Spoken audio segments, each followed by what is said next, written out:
दिल्लीतील सुप्रीम कोर्टात आज पुन्हा शिवसेना पक्ष, चिन्ह आणि आमदार अपात्रता प्रकरणावर सुनावणी पार पडली। आजच्या सुनावणीत ठाकरेंच्या शिवसेनेच्या वतीनं ज्येष्ठ वकील देवदत्त कामत यांनी आमदारांच्या अपात्रतेच्या मुद्द्यावर अत्यंत आक्रमक आणि कायदेशीर दाखल्यांचा युक्तिवाद केला। विधानसभा अध्यक्षांचा निर्णय चुकीचा ठरवत न्यायालयानं उपमुख्यमंत्री एकनाथ शिंदे आणि त्यांच्या आमदारांना बंडखोरीच्या मूळ तारखेपासून अपात्र घोषित करावं अशी कामत यांनी सर्वोच्च न्यायालयाला विनंती केली। सरन्यायाधीश सूर्यकांत, न्यायमूर्ती जयमाला बागची आणि न्यायमूर्ती जयवी मोहना यांच्या खंडपीठासमोर सलग 7व्या दिवशी या प्रकरणाची सुनावणी पार पडली।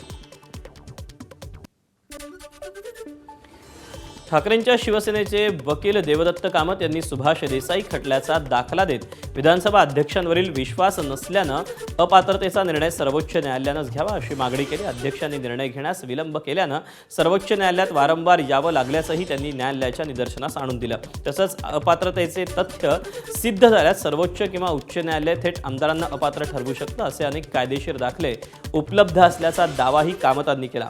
यानंतर विधानसभा अध्यक्षांनी पुरावे तपासण्याचे निकष चुकीचे लावले असतील आणि विधानसभेचा कार्यकाळ कमी उरला असेल तर प्रकरण पुन्हा अध्यक्षांकडे पाठवणं न्यायालयात धरून राहणार नाही असा युक्तिवाद त्यांनी केला आहे।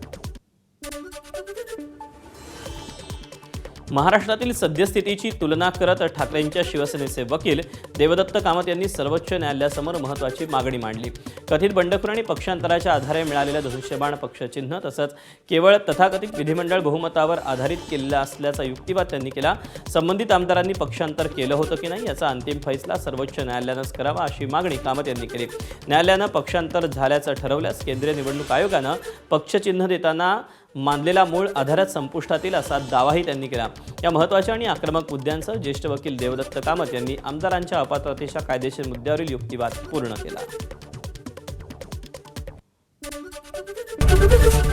एबीपी माझा, उघडा डोळे बघा नीट।